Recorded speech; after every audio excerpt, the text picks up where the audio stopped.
This is part 2 of citing sources in MLA style. We'll use the memory palace technique to remember the order that information should come when formatting a works cited entry. And our memory palace will be the 3rd floor of this beautiful building, classroom and office building on Frankfurt University's West End campus. So let's go.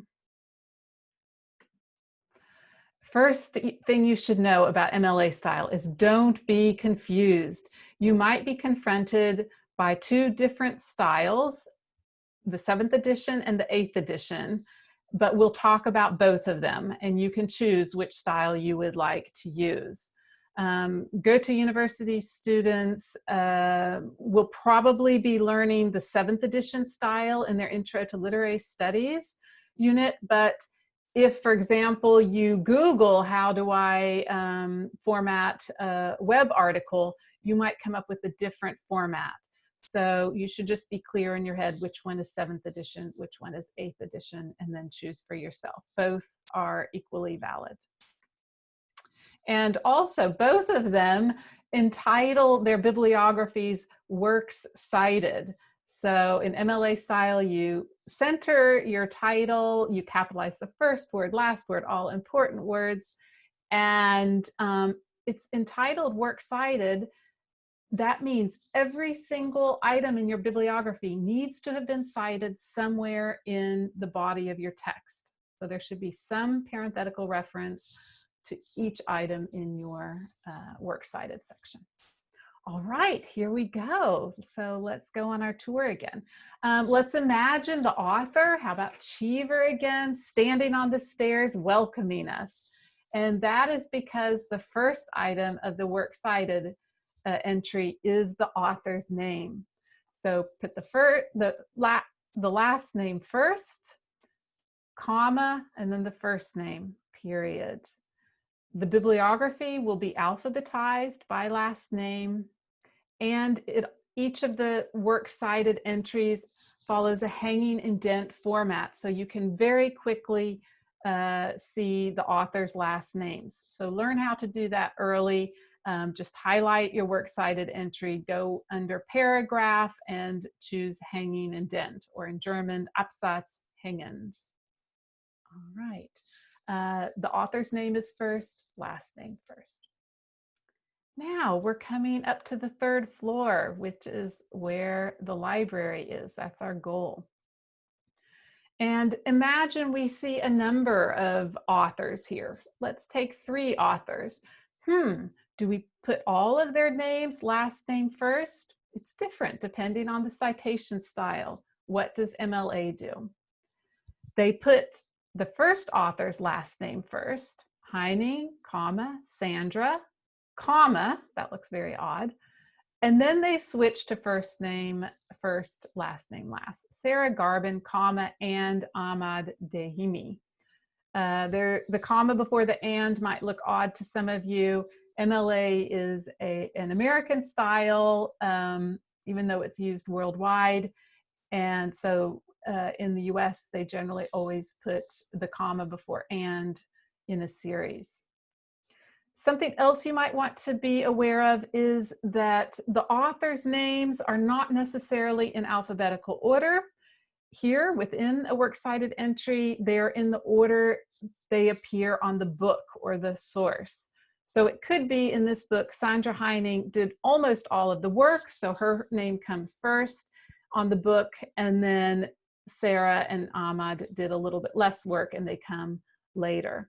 Just follow the order that's you can see on the title page of the book or in the article. Good. Then we're turning right, and on our left you see the mailbox. This is actually the student information desk. So whenever you walk to the library, if it's open, you can ask them any questions. And in that room, there are also many books. You can use it as a book exchange, but you can also just take a book. So if you ever want to get a book, go into that room, and that's the hint for your next item. which is the title. So first author and then title. What should you be aware of related to the title? Remember, you're going to format it differently depending on whether it's a short story or it's a book. For example, short stories, quotation marks, standard font. A book would be in italics. A poem would be quotation marks and standard font, and the collection of poems would be in italics. A single song would be in quotation marks. What would be in italics? What's the container? The container is always in italics. The album title. Another thing that might look odd is the period before the quotation marks. Again, that's the American style. Yeah, unfortunately, I couldn't get my quotation marks to be in English style. I know how to do it on Word. So on Word, you know, when you write in Word, then just be sure to change your language under extras, but I couldn't find it on Keynote. Good.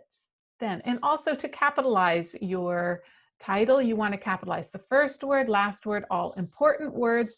Which words are not important? Prepositions, coordinating conjunctions, and articles. All right, let's see what's next. Okay, that room is actually called Zimmer 17, even though the real number is 3257. And that harks back to an earlier era when it was in a different building and the student information desk was in an actual room 17. So how about the next item is if you have a literary text that was written earlier than the edition that you're using, then you're going to include that. This is not always listed. This is, for example, The Swimmer. I would want to write 1964 if the book where I found it was published in 2004. Otherwise, it's confusing if you have the 2004 later. All right, so the original date of publication comes after the title if there is a different date. All right, walking down the hall. This is a very important location for me. This is my office. So you can see I share my office with Dr. Preciado. And you might see that the poster on our door is of Central Park because that is New York is a location that is very important to us. I was born in Manhattan and Dr. Preciado lived in New York. So the location's very important. And you notice I'm holding up 7th edition because this is one of the items that is included in the 7th edition, but not in the 8th edition style. And that is the publisher's location. So now I'm going to give you the information for the book where I got the idea to teach this by walking through a memory palace. Joshua Foer, he won the US Memory Championships, I think in 2006. He wrote the book Moonwalking with Einstein. Now you see it's a book, so it's italicized. And it was published in London. I put it in green because the location is no longer used for the 8th edition. All right, now we see my office. Beautiful view, right? Because the IG Farben company was the world's largest chemical company at the time. Unfortunately, they made some very bad decisions, and yeah, you can read about it on Wikipedia. But you see, we have 2 printers in our office. So when I think of printers, I think of publishers, and that is going to be the next item. So we had London, and now we have Penguin Books, the publishers of that book. Walking down the hall, heading towards the library. To our left is actually the linguistics section of the English department, and on the corner is a kitchen. And guess what? You usually should put the date on your food in the refrigerator. Otherwise, it gets disgusting and starts growing things. So that is what is next, the year of publication. So now we have London Penguin Books, comma, 2012. All right. We finally reached our goal, and it's the library. Oh, by the way, in the hall on the left, that's the didactic section. So those of you who are teacher prep students, you might need to visit an instructor there at some point when the university's opened again. So in the library, they have, you can go on the computer and find sources on databases. You can find actual hard copy books. And this last item of a works cited entry for a book is the medium of publication. So in the 7th edition, you always wrote, was it hard? Was it a paper book? Was it in print? Or was it on the web? Or was it an ebook? Was it a PDF file? You always included the medium of publication. I thought that was quite handy, so I knew where I got it. Yeah, so if you use 7th edition, you'll include the medium of publication. All right, we've gotten through our works cited entry. So walking back out the building, you can see there's a beautiful view of the casino building. That's where there's a cafeteria. And so I want to give you a brief overview. The differences between 7th and 8th edition. In 7th edition, the publisher location and medium of publication are included. And there are different formats for different types of sources. So journal articles had a different format. They have colons, they have volume numbers. You would need to look that up if you included a journal article. 8th edition, all sources use the same format and there are fewer abbreviations. So you should format your works cited section following either the 7th edition. There's a cheap, you can purchase handbooks very cheaply online because they're, out of date. You can also check out one of those 7th edition MLA handbooks because there are quite a few in the library. All right, on the 3rd floor of the IG Farben building. Or you can use the 8th edition format, and there's free information on mlahandbook.org. Yes. Anything else? You can also buy it for 15 euros on Amazon. Then I started to walk home after my long day on campus and saw this owl, and that was just perfect because I thought I could end this presentation by giving you a tip. When you are in doubt, if you don't know how to format a certain source, then Google OWL MLA, newspaper article, or OWL MLA journal article.